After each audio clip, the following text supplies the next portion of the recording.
Hi everyone, welcome to the family. We are a new generation family. We are here with Sarah Prinsloos. We're going to be asking her a few questions behind her journey of Tasteful.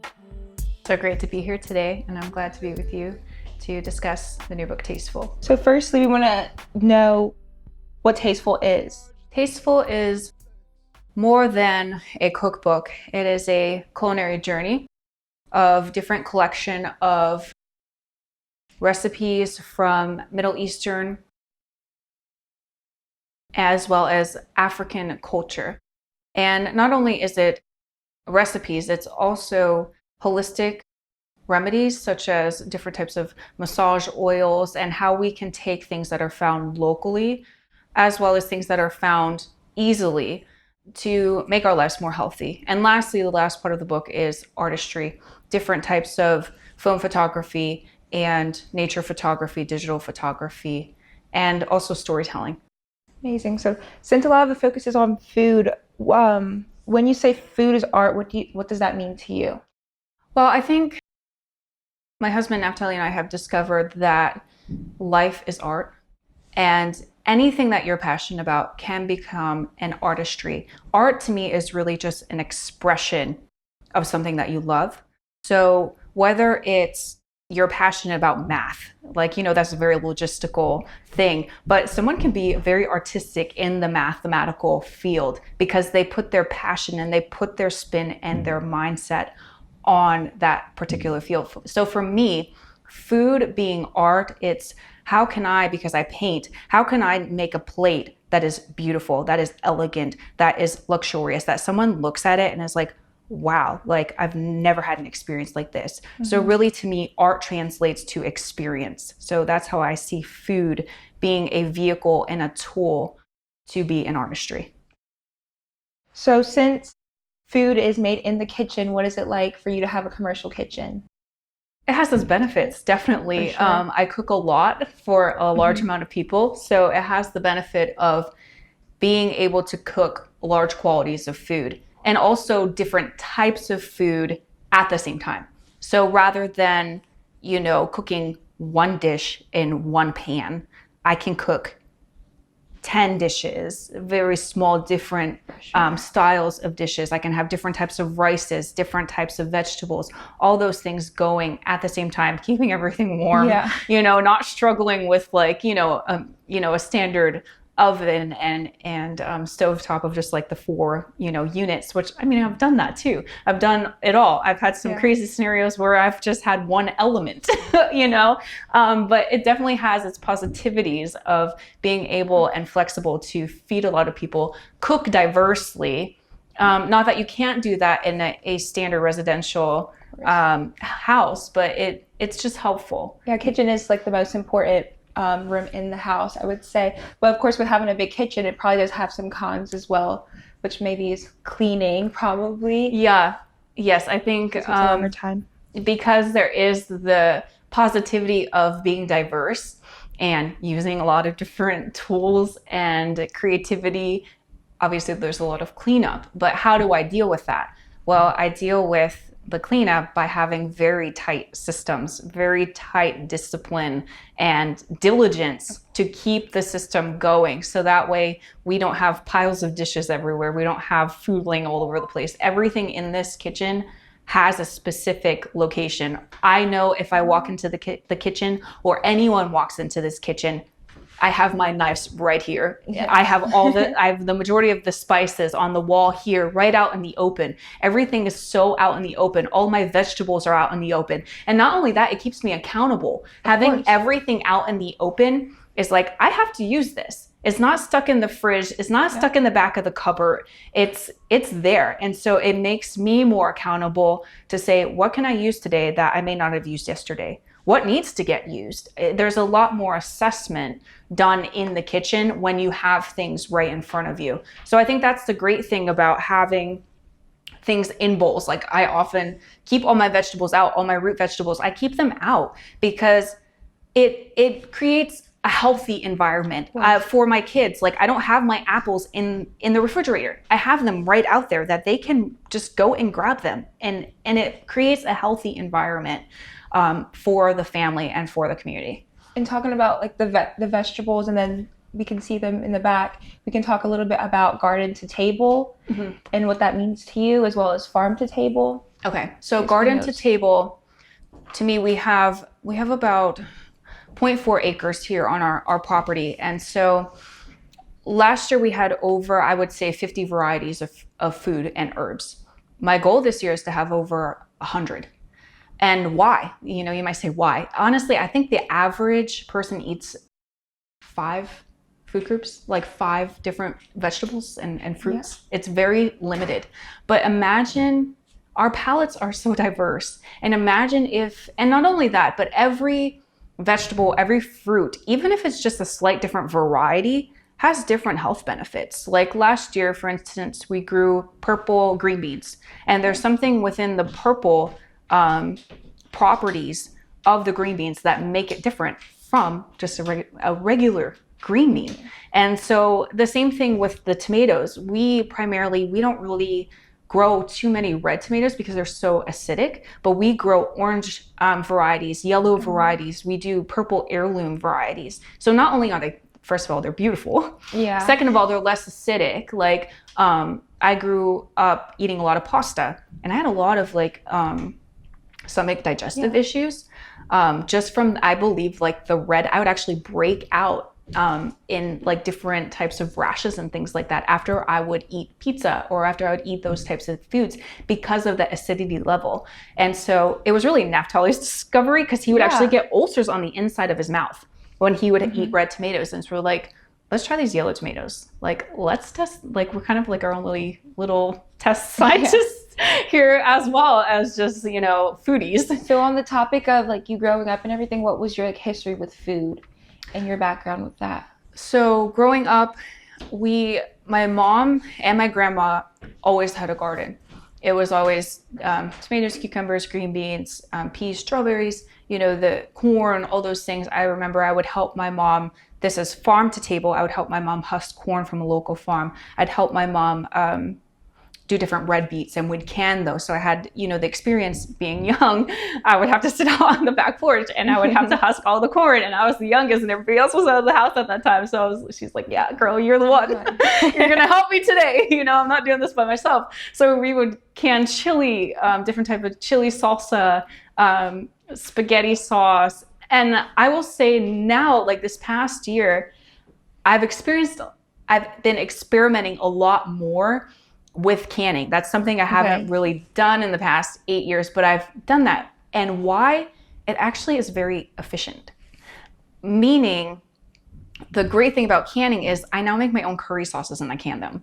Wow. So rather than me having to sit there and you know, curry takes time. Like curry sauces, it's always better the next day. Yeah. And so the great thing, the flavor sits in there and it becomes so much more flavorful. If you have a curry that's canned, that's sitting there for a month, everything is so it's like a bomb, like a so flavor, good. You know? And so that's my different twist on canning. Like I don't can just, you know, tomatoes, beans and stuff. I make things out of them that I can just be like, boom, it's ready. So canning your own food is healthier than store buying. So what would you say to someone who doesn't know about the health benefits of food, and how can we educate them on that? So actually I just learned this recently.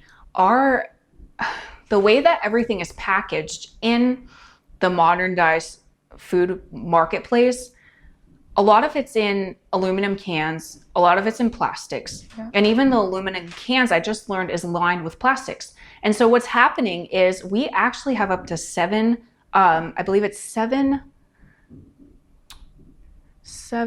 micrograms of plastic in our brains. We have plastic in our brains. Our brains are toxified because of us drinking out of plastic water bottles, us eating out of different types of canned foods. So what's the alternative? Taking vegetables from your local farmer and putting it into mason jars. You know, and it's really not as time consuming as you may think, because I'll say this.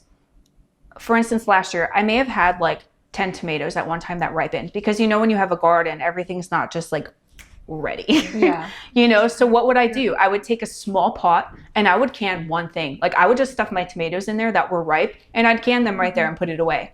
So it's when you work in the season, work with your garden, work with your lifestyle, instead of like having it in your concept of I have to like log out this one whole 10-hour day where I'm canning, and then I grow to hate it because it's this new task. Why not use what we have, use the timing of nature, and just make it flow?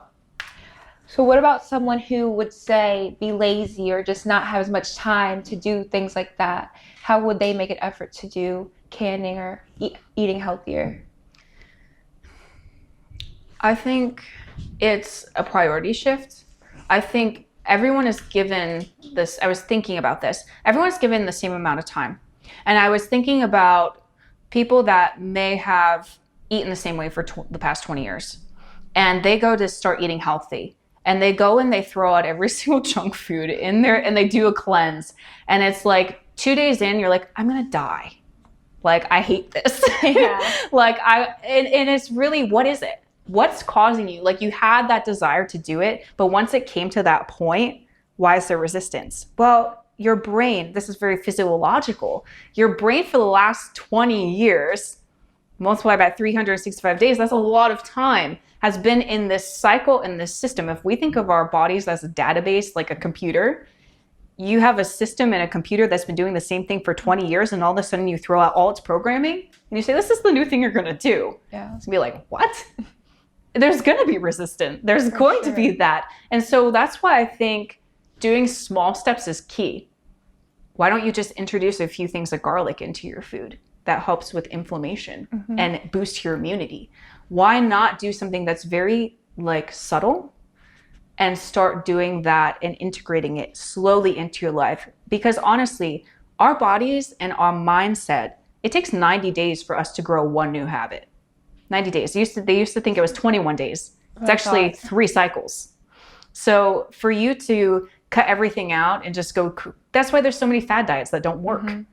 Because our bodies are not made to adapt just like that. You know, everything is evolving. So I would suggest do small things, small steps, integrating at one time. Yeah, I love the saying like health is wealth, because if you're healthy, you have you can lengthen your life. And I think people need to start investing in themselves and time into eating as well.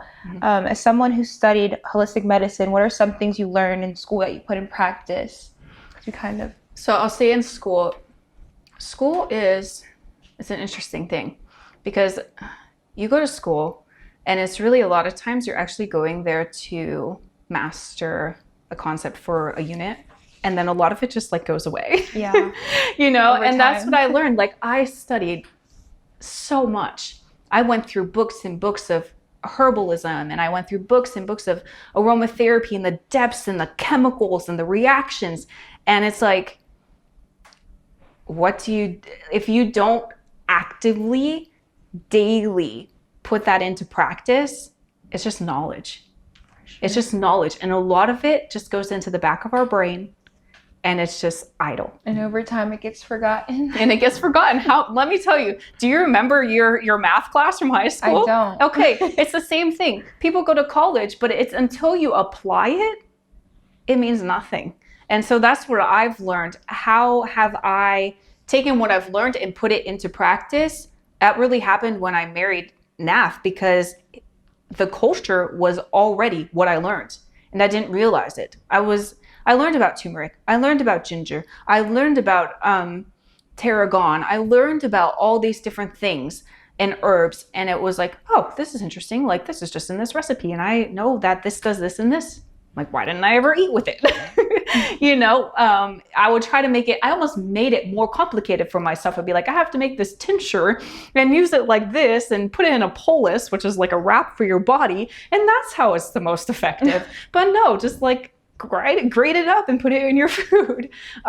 So I think for me, taking what I learned from school and putting it into practice, that's wealth. That's wealth. For sure. Can you tell us a bit about yourself and the journey that led you to today and Tasteful? Yeah. So growing up, I had a lot of like emotional anxiety, fear, stomach, digestive issues. I always felt like at night, my stomach never felt good.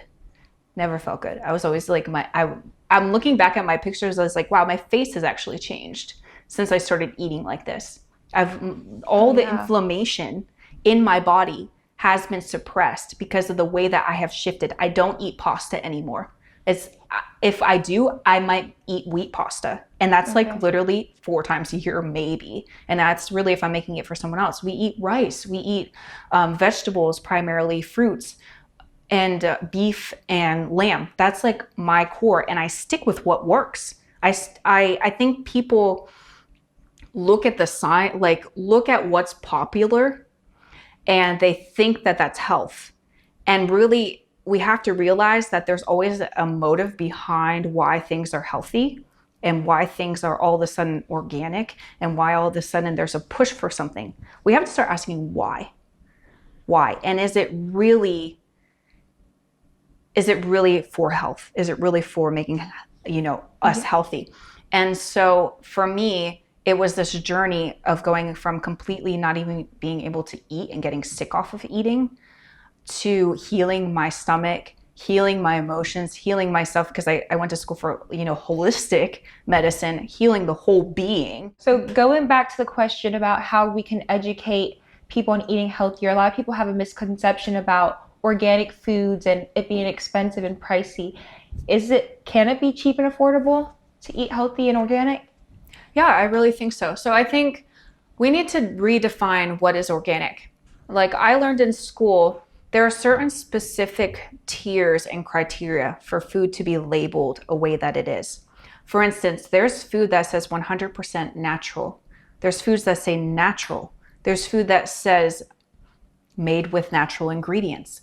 There are labels that say organic or made organically. All these things are legal criteria behind how something is made, what's put into it. So what is organic? I listened to this African man. He has a farm in Africa.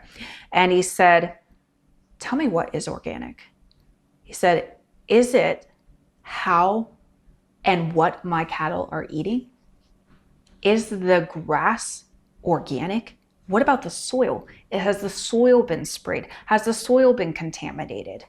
What is the health and the wealth of the ecosystem that something is raised in? Another thing is, I think we can look at many things are sprayed with chemicals. Even now, organic food is sprayed with organic pesticides. Many people don't know that, but it's sprayed with organic pesticides. Bananas. We have one type of banana in the US. I watched videos of people walking in hazmat suits through the banana fields because they don't want to spread bacterial infections. Wow. But on the perspective of organic versus non-organic bananas, if something is being sprayed with a pesticide and it has very thick outer coating like oranges, bananas, things that are very covered, watermelon, that it won't seep in through the vegetable or the fruit, why spend the extra money, honestly? But things like apples, things like berries, I would look at other solutions to getting them at a more affordable cost. Like for instance, one of our friends, they have an orchard. I think it's over 100 years old. They have never sprayed it, never used any type of pesticides on it. So they actually let us go there. We took your brother and sister out there and they gave it to us for free. We didn't even have to. That's amazing. We're like, because they do a pick and then people put it in the box. They said, don't even worry about it. Like just get what you want and it's fine. So I went and we filled up the buckets and we came back and made applesauce and they're so sweet. So good, yeah. They were so sweet. You didn't even have to add sugar, honey, nothing. And so I think it's a misconception. And it's like, how can you support the local economy and support your neighbors and even support those that are growing gardens in your area or create a co-op that you can swap different foods? Some people aren't good at growing certain things. Mm-hmm. I suck at growing corn, but hey, you have corn. Can I buy some of your corn or swap you corn? I'm really good at growing tomatoes, and we start working in that ecosystem. I think that's a way to save money. And another thing is in regards to healthy meat consumption, we really try not to. There's one place that's 3 hours from us that we go for meat. And before that, we would go to Amish and we'd split it amongst our family to get pretty much organic cow from the Amish and the Mennonite. So I think that's another very economical way to get healthy meat. Like there's a local farmer. Let me tell you, this man's farm is immaculate. He lets his cattle free graze for a certain amount of period of time. And it's all organic. He doesn't spray. He actually grows his own corn. He feeds that corn, this is an amazing ecosystem, to his cows as grain for a certain period of time. And I will tell you, the meat is very considerable to like Wagyu. Wow. And it's only $3.99 a pound. Oh, wow. Like I cooked with this meat. I'm like, what is this? The fat and the marbling in this meat melted like butter. That's amazing. And you know how meat like looks like it's starting to get done? I'm like, is this thing done? Like it was so tender. And I think that's the way, it's really the old school way, but it's the way that will bring us into community. It will actually save us time. Like, I don't know. To me, shopping is very stressful. And even for online shopping, half the time they don't even send the right things, or they send things quality that you don't want. So to me, it's like, I have another story. We stopped on the side of the road. We were going to take pictures, and we stopped on the side of the road. I needed red beets for my cookbook. And I'm like, let me stop at this farm and let's see. I see that they have red beets. So we stopped and I asked them, I said, can we, get some red beets? And I thought she was going to go in her house and, get some because she had a little table out there. She's like, yeah, sure. Let me go get a bucket. And I'm like, okay, thank you.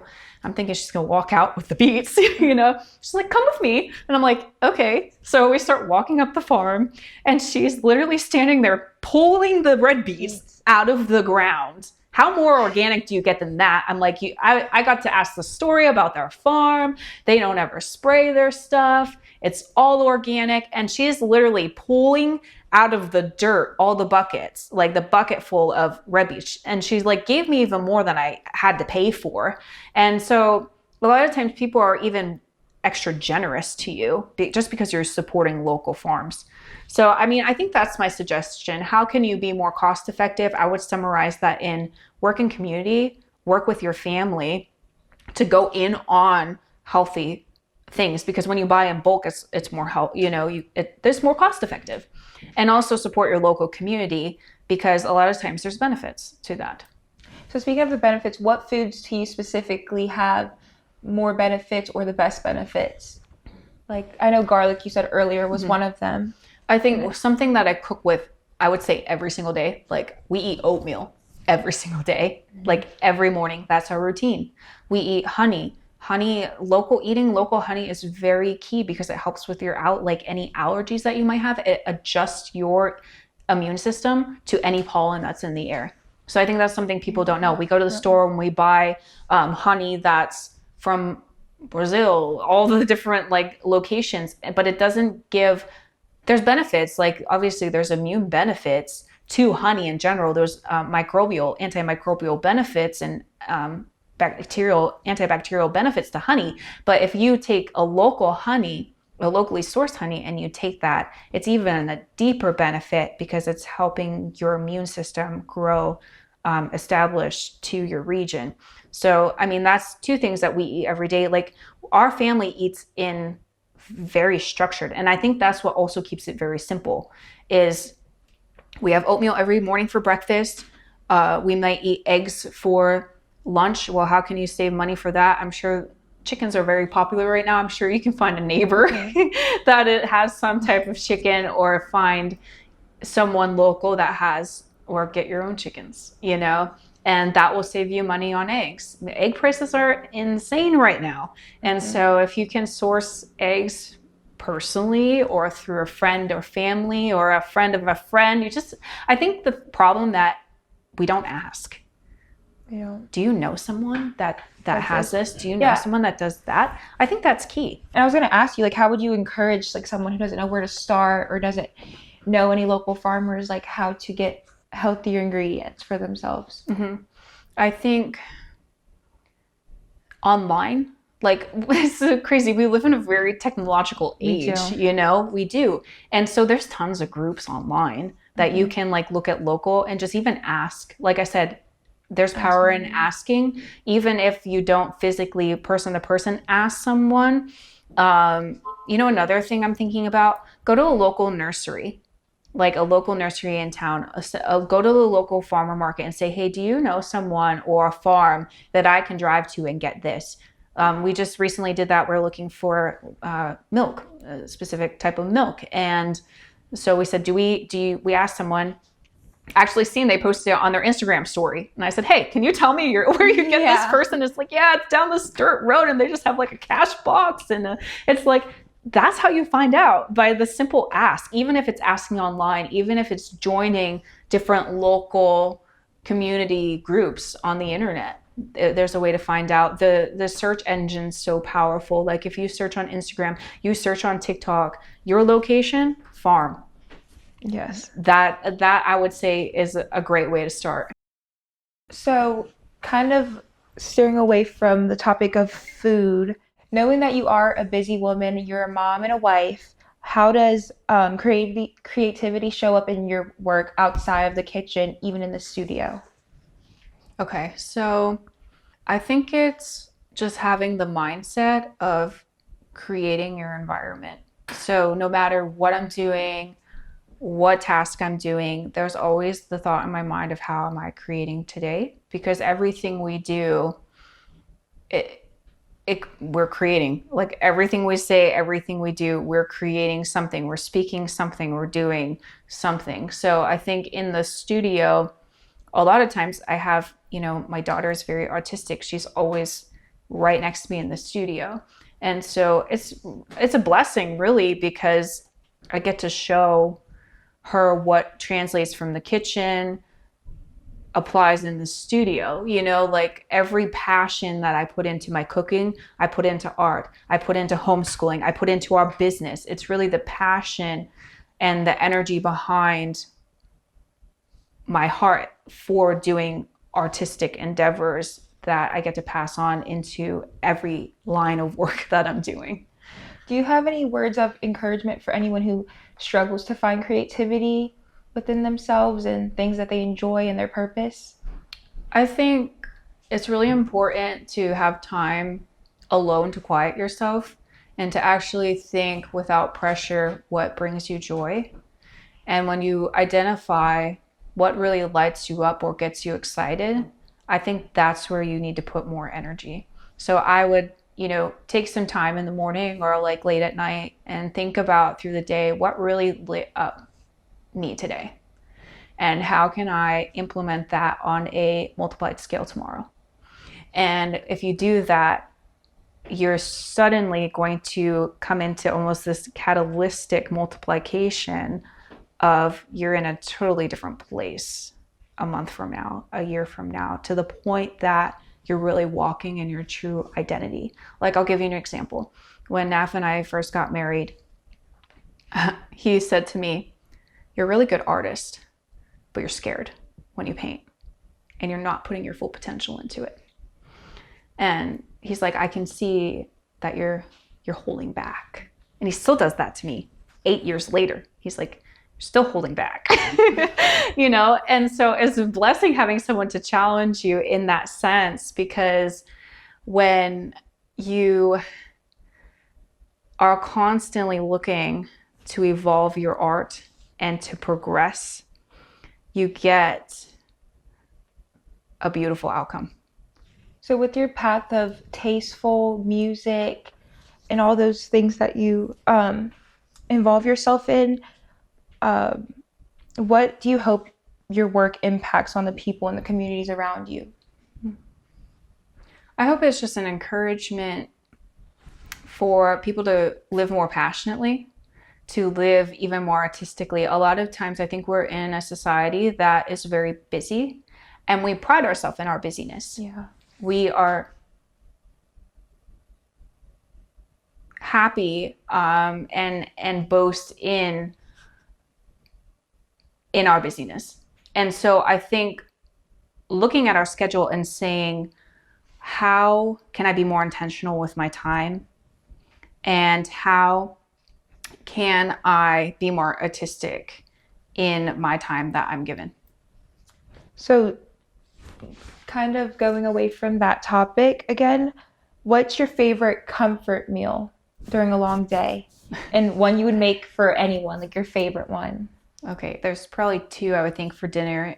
It would be either lamb biryani or a minced beef curry with like infused with a lot of ginger. That would be my two favorite That's really things. good. Yeah. Biryani's my favorite food ever. Yeah. And it's very diverse too. Yeah. It is. You can do almost any meat in it as well. So what does legacy mean to you when it comes to your food, art, or wellness? What does legacy mean to me? I think it's instilling the passion behind what I do in the next generation. So like I said earlier, my daughter's an artist.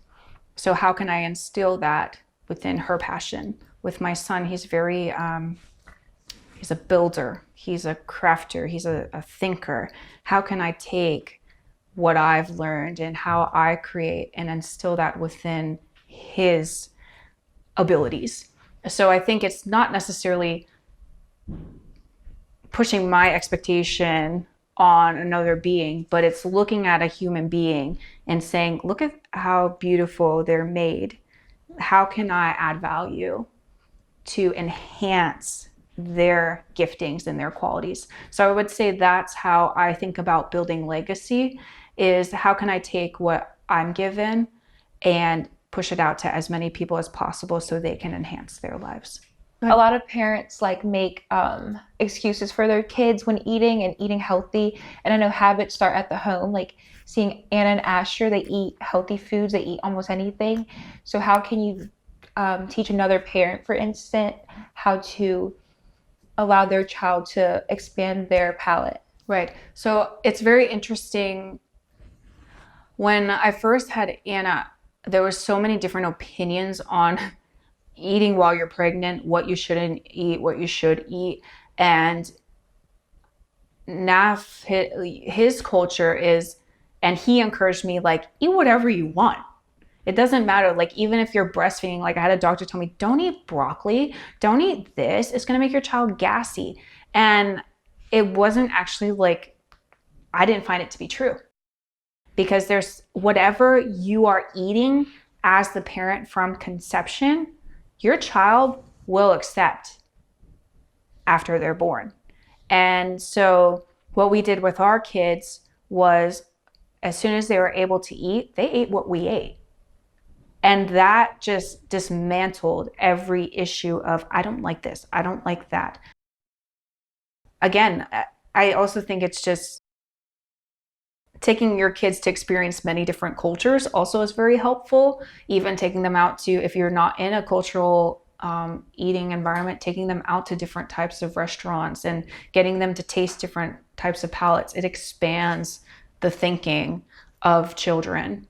So basically not make them comfortable, let them try all different kinds of things. Yes, let them experiment and expand their palates. And don't just like write it off and say they're not going to like this, because they might. They could. Yes, they could. And also, like, think about how kids would like something. Like, I wouldn't think it, but my kids love shrimp. But I make coconut shrimp all the time, you know, for them. And it's a way that they enjoy it. So I know that if I make it that way, they're going to eat it. You know, if I, now there's times that things are too spicy sometimes or whatever, and I say, hey, drink some water. You know, like, there's your solution. Or like add a little bit of more rice into it, you know. But there's ways around. Like, kids are so fluid, and I think that's something we don't realize. Like, they're very flexible, and I think we put a perception of, oh, they just won't. They just won't. And I think that's when we create the habit of won't, there's no opportunity for an opportunity for them to experience and have a yes. I think myself, I see you and Naf and how you guys raise Anna and Asher and how they are and just how willing they are to try new things and how outgoing they are. And that encourages me for my future and for my future kids. And I bet a lot of people will be encouraged by that as well. That's great. I think another positive thing is, we are around a lot of people of different cultures. And so we instill it in them. No matter what's in front of you, you have to try it, because it's an honoring thing too. It's a thing about honoring different cultures, honoring the family that you're with. And even, in our personal home, it's like you're honoring me by accepting what I'm gifting you through food, and also honoring God because that's what He provided for us. So I think that's also a very important key perspective of this is what we are able to be provided, and we're going to be grateful. There's instilling gratitude in our children is also a key thing to helping them be flexible with eating. It seems like you guys changed your perspective to a way like a lot of people don't see it. So that's amazing to hear. So what's one tasteful takeaway you'd like to leave our listeners with today? Go out and create a life that when you look back at the end of your life, you don't have any regret. I think use all the time that you're given wisely and go out and create a beautiful thing, and it will impact everyone around you. Where can people connect with you and learn more about your work or ask you questions and just get in touch with you? Yeah, so I'll leave the links down in the description below, but you can check us out on Instagram at the Prinsloos, as well as our channel on New Generation Family. This is Sarah Prinsloos' book, Tasteful. It is a cookbook that provides a luxury lifestyle at an affordable price. Thank you guys for watching today. The link is below to buy. Like, comment, and subscribe.